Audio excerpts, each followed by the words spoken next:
Welcome to our conversation on distributed caching systems. We're diving deep into how caching enhances system design, especially in high load scenarios. Let's kick it off by understanding the purpose behind caching. Yeah, definitely. Right. So why do we even need caching? It's like the backbone of high performance systems, reducing the load on databases, correct? Exactly. Caching is all about storing frequently accessed data in a fast access layer, usually in memory storage. This way, instead of hitting a disk based database every time, you can quickly serve the request, Hmm. drastically cutting down response times. I see. It's kind of like having a favorite coffee shop on speed dial instead of waiting in a long queue for a fresh cup every time. That faster access keeps the system nimble. Precisely. And not just speed, but it also saves the primary database from getting overloaded. Imagine during a flash sale on an e commerce platform, thousands of requests hit at once, and without caching, the main database could just buckle under the pressure. Right on. That real world analogy really paints the picture. So then, what about those caching strategies? I know there are a few different approaches, right? There sure are. One that stands out is cache aside or lazy loading. In this method, the application first checks the cache. If it's a miss, then it goes to the database, fetches the data, and then stores it back in the cache. Yeah? So, it only fills the cache when necessary, ensuring efficiency. But then there's right behind, isn't there? How does that one play out? Right? So write behind, also known as write back, optimizes write operations by immediately updating the cache and then asynchronously writing those changes to the database. This approach really boosts write performance, though. Um, it does risk temporary data True, true. inconsistencies. Here's where I have a slight concern. Don't you think that the temporary inconsistency might be a deal breaker in systems that require real time accuracy? That's a valid point, and it's definitely a trade off. It's like um, choosing whether you prefer speed over perfect accuracy in the moment. In many use cases, that slight lag is acceptable if you get a massive boost in Yeah, I can see performance. that. Got it. And then there's read through caching, right? That sort of automates the caching process? Exactly. With read through, the cache acts as a proxy. If you request data that isn't in the cache, it automatically fetches it from the database, populates the cache, and returns the result. This abstracts the complexity from the application logic. Absolutely. That definitely simplifies the process from a developer's perspective. Moving on, how do we ensure the cache data remains relevant, say, with data changing frequently? Great question. That's where cache invalidation comes into play. One straightforward approach is using a time to live (TTL), basically setting an expiration time for cache entries, so stale data is automatically purged. Right, right. And what about more dynamic invalidation, like if a dataset changes unpredictably? Well, then you might employ explicit invalidation techniques, where the application actively updates or removes specific cache entries as needed. Another elegant method is versioning, where you attach a version number to cache keys. When data changes, you bump up the version, invalidating the older cached entries without clearing everything. Interesting, yeah. Now let's talk about those eviction policies when you're constrained by space. Definitely. When space runs low, caches employ eviction policies like LRU, least recently used, which removes items that haven't been accessed in a long time. Then there's LFU, least frequently used, which focuses on items that are seldom requested. And FIFO, where items are simply removed in the order they entered. It's a balance of simplicity and efficiency. Yeah, makes sense. Eviction is like cleaning your closet. You toss out what you never wear to make room for the new, right? Exactly. It's like creating space for what's needed at that moment.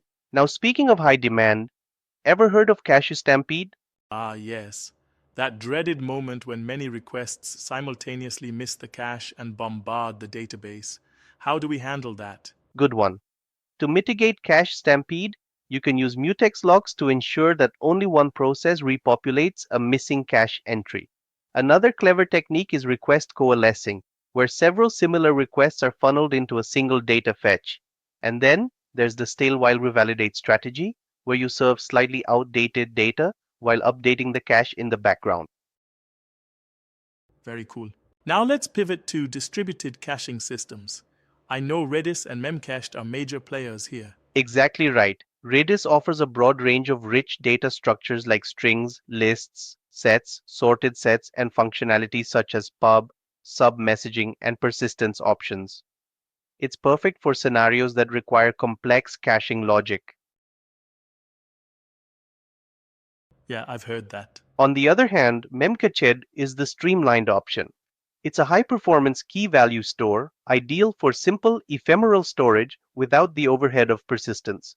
Kind of like um, the speedy sprinter versus the versatile marathoner. Mm-hmm. That's a neat comparison. So, when designing these systems, architectural factors come into play too, right? Absolutely. And design isn't just about picking the right cache, it's also about how you distribute your data. Sharding and partitioning distribute cache data across multiple nodes. Techniques like consistent hashing help in evenly splitting the load and make scaling smoother without massive disruptions. Right, that's key. And then there are varying data consistency models to consider. Could you elaborate a bit on that? Sure thing. You've got strong consistency, ensuring every read reflects the latest write. Then there's eventual consistency, where data might be slightly stale initially but becomes updated over time, trading instant freshness for performance. Also, there's read your writes consistency, which guarantees that once you write something, any subsequent reads immediately reflect that change. A must for personalized applications. Yeah, makes total sense. That's a whole balancing act between performance and accuracy. Now, on to monitoring and security. What key aspects should we keep in mind? Oh, this is critical. Monitoring involves key metrics like cache hit miss ratios, eviction counts, and latency measurements. Keeping an eye on resource utilization, such as memory and CPU usage, helps in ensuring your system meets performance goals. Absolutely. Monitoring is like a health check for your system. And on the security front, I assume we need strong measures too, right? Exactly. Robust security practices are essential.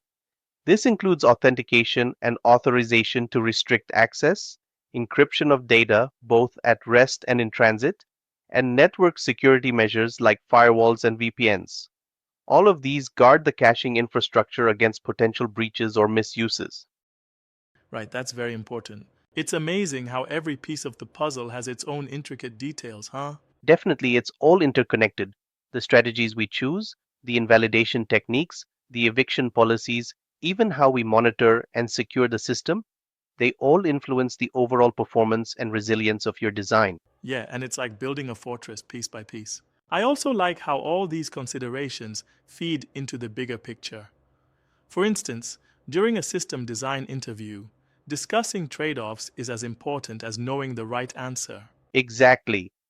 And that's why it's crucial to be well prepared to talk about every aspect, from the fundamental purpose of caching and its strategies to advanced architectural scenarios like sharding, consistency models, and mitigating cache stampedes. Right, you really need to cover all bases. Before we wrap up, one thing I'm curious about with all these approaches available, how do you decide which one to implement in a real world scenario? Well, it's like tailoring a suit. You consider your requirements, traffic patterns, and tolerance for inconsistencies. You also make use of performance metrics and obviously security demands. Tailor your caching strategy to the specific needs of the system. Sometimes a combination or hybrid approach works best. Yeah, exactly. This conversation really highlights the layers of complexity in designing distributed caching systems. It's been a deep dive into everything from performance enhancements to security safeguards. Absolutely, and hopefully it demystifies some of the critical concepts so that when you're in an interview or bench testing a system, you're fully equipped with the rationale for your choices. Yeah, definitely. Thanks for the insights. It's been an engaging chat. I feel more confident about the intricate dance between system design and caching strategies now. Glad to hear that. Just remember, the world of caching is all about balancing speed, consistency, and security. Keep iterating and learning, and your designs will stand out in any interview discussion. Right, so true. All right then, that wraps it up for today's conversation on distributed caching systems. Till next time, keep designing, keep optimizing, and happy caching.